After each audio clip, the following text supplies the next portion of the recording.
Hello. Ram Ram. Radhe Radhe. जय श्री कृष्ण। हमारा देश त्योहारों का देश। रोज एक नया त्यौहार।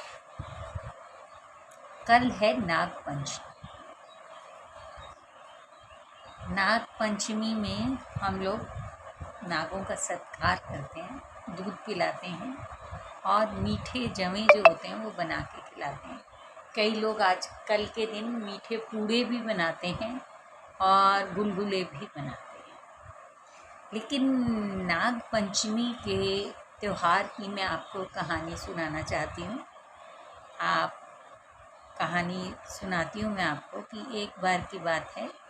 एक बहुत बड़ा साहूकार होता है, सब लोग उसे सेठ जी बुलाते हैं और उनकी जो है 7 बहुएँ होती हैं। तो 7 बहुएँ होती हैं तो नाग पंचमी वाले दिन वो बहुएँ जो हैं सुबह उठ के मिट्टी लेने जाती हैं, पीली मिट्टी लेने जाती हैं। तो जब वो मिट्टी निकाल रही होती हैं तो उनकी जो मिट्टी खोदते वक्त वहाँ से एक सांप निकल आता है। जैसे ही सांप निकलता है तो बड़ी बहू खुरपा लेके मारने लगती है। तो सबसे छोटी बहू कहती है कि नहीं, तेरे को कुछ कह थोड़ा ना रहा है भाभी, इसे रहने दो, इसे रख दो। तो वो रख देती है, छोड़ देती है। वो सामने बैठ जाता है, वो अपना काम करते रहते हैं। तो वो उससे बोलती है आते टाइम पे, छोटी बहू कि अभी मैं ज़रा घर का काम ख़त्म कर रहा हूँ, फिर मैं तेरे को मिलने आती हूँ। तो वो अपने घर चली जाती है, घर जाती है, घर का काम करती है बहुत।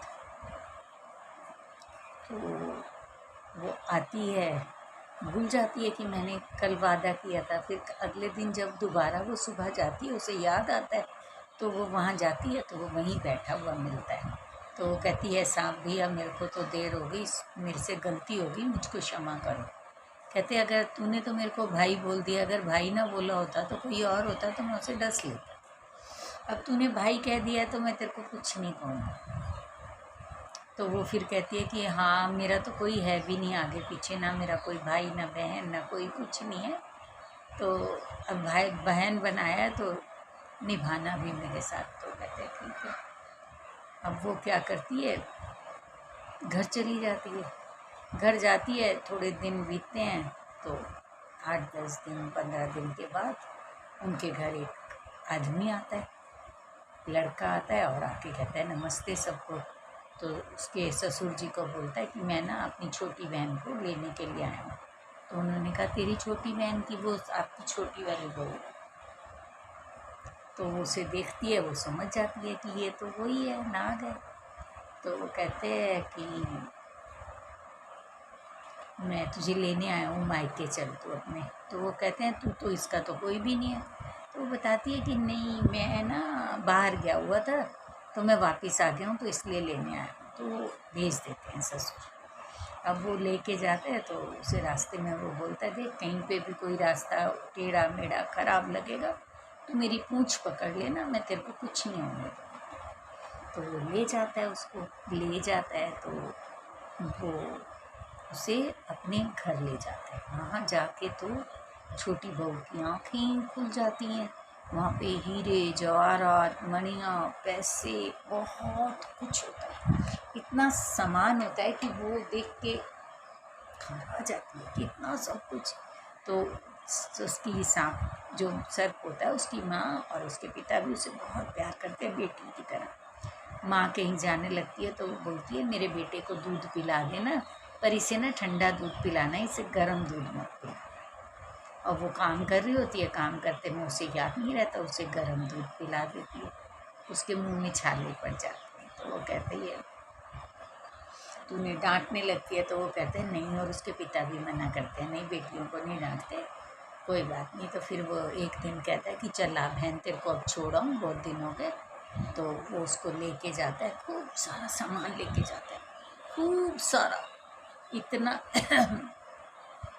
इतना सामान ले जाता है कि वो जब वहाँ जाती है तो सारे लोग हैरान हो जाते हैं कि इतना सामान इसके मायके से आया। तो बड़ी वाली भाभी तो चिढ़ जाती है, वो उससे कहती है तूने तो इसे वो मणियों का और हीरों का हार नहीं दिया, वो भी दे देता है इसको। तो वो भी दे देते हैं वो।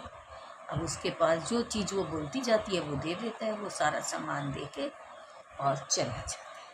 अब वो जाता है तो राजा तक कहीं से खबर पहुंच जाती है कि जो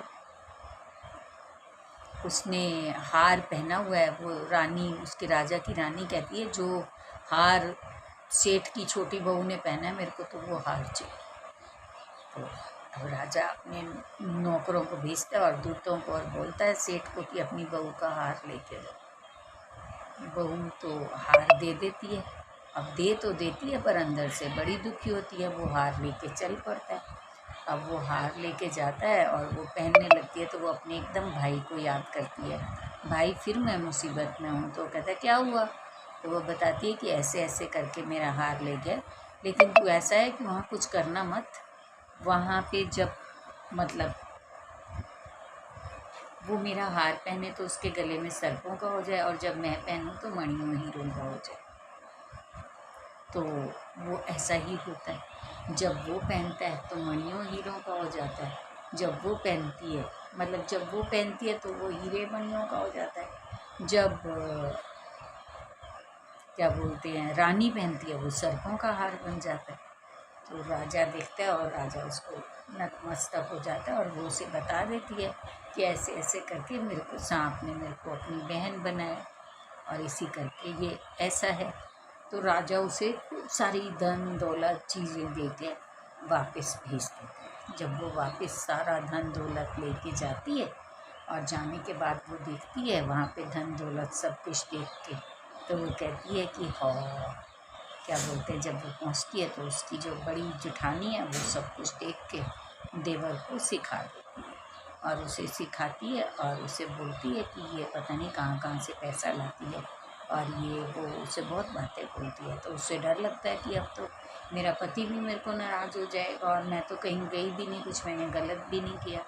तो वो क्या करती है कि फिर अपने भाई को याद करती है, भाई जल्दी आ जा, देख मेरे ऊपर इल्ज़ाम लग रहा है।